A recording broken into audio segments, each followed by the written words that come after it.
Kami dari kelompok Gempa Bumi kelas 10 dan kami sekarang lagi berada di Museum Batu Bara, tepatnya museum dari PTBA. Jadi hari ini kami akan membuat sebuah vlog mini tentang perjalanan kami di Museum Batu Bara. Happy watching! Jadi ini adalah kondisi dalam dari Museum Batu Bara PTBA. Di sini terdapat sebuah televisi landscape yang menjelaskan apa itu PTBA dan Museum Batu Bara. Kalau kita beralih ke sebelah kanan, terdapat denah Museum Batu Bara. Semuanya dijelaskan di denah ini. Kalau lanjut ke sini, kita akan lanjut ke wahana-wahana. Enggak lupa di sini ada lampu yang bisa kita pencet lagi sehingga dia bisa mati ataupun tidur. Dan ini adalah kondisi dari Museum Batu Bara itu sendiri.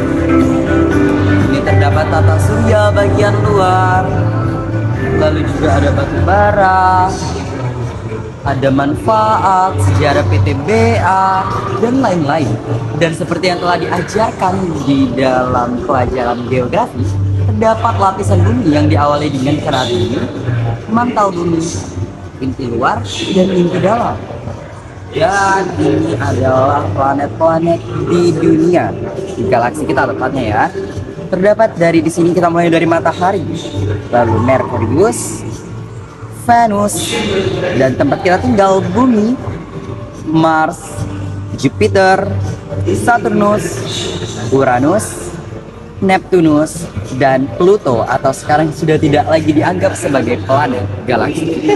Nah, kamu nanya nggak ada apa isi dari Museum Batu Bara ini? Tepatnya di keretanya.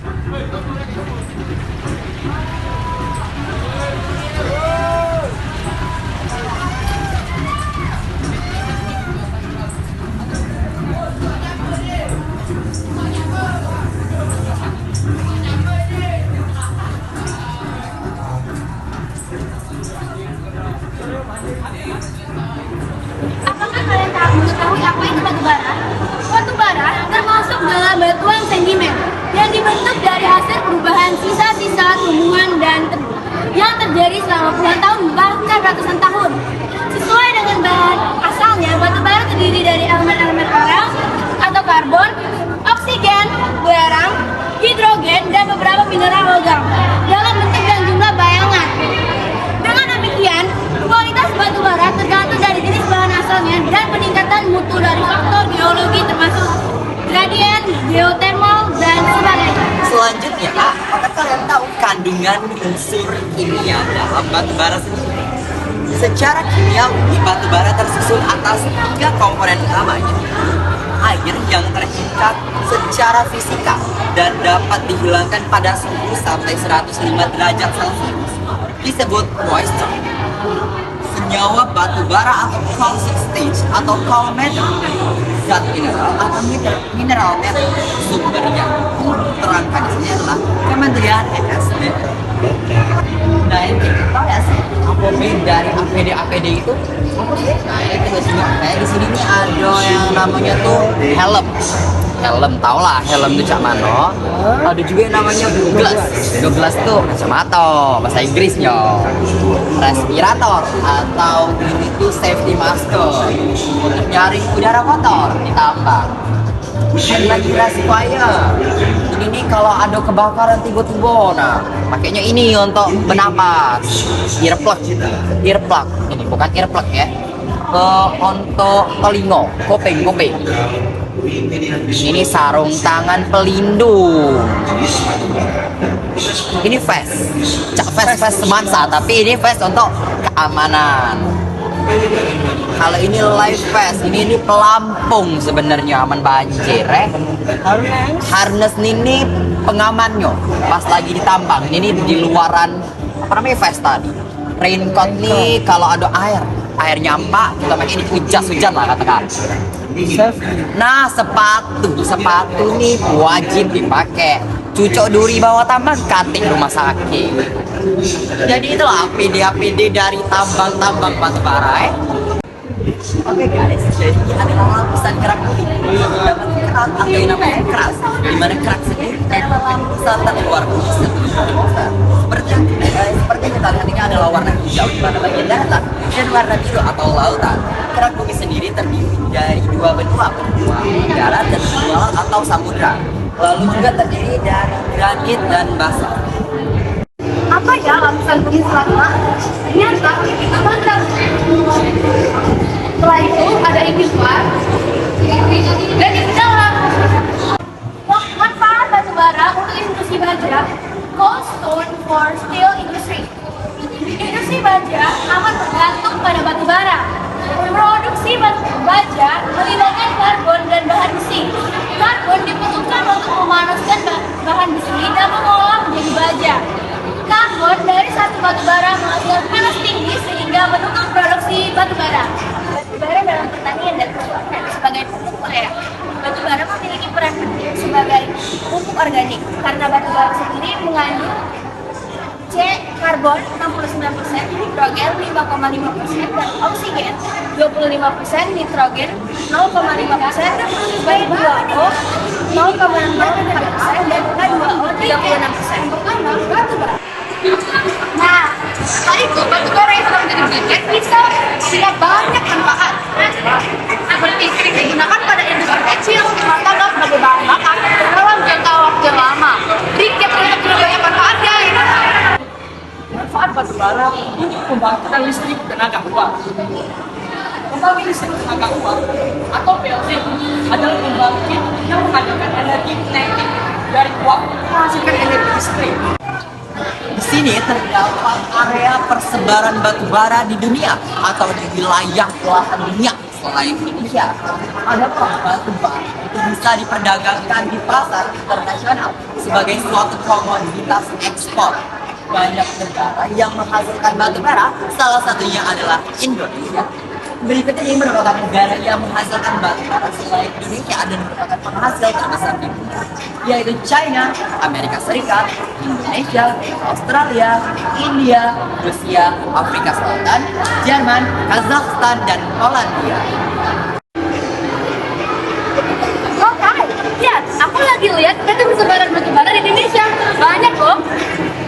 Selanjutnya adalah prinsip yang menjelaskan berbagai macam alat-alat tambang batu bara. Yang pertama ada bulldozer, ayo lihat sini.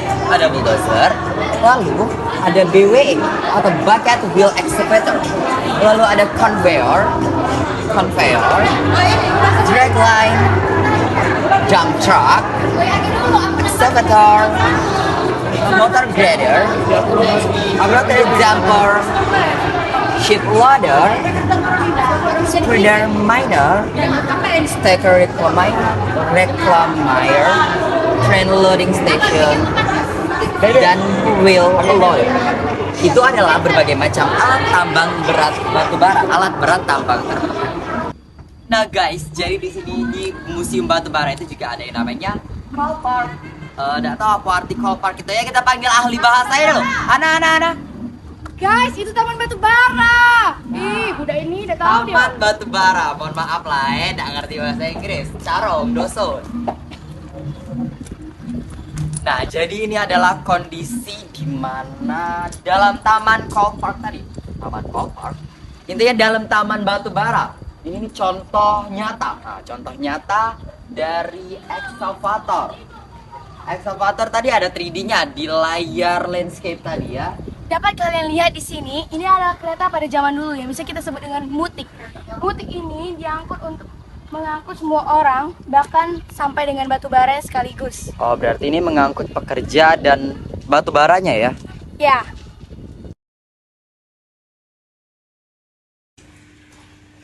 Ini kondisi tambang Australia.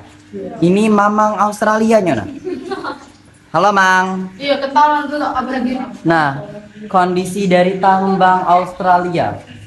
Jadi di sini ada berbagai macam tambang ya, guys.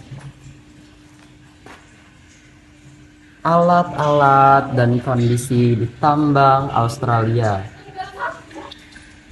Setelah lanjut, kita lanjutnya ini ke tambang Polandia.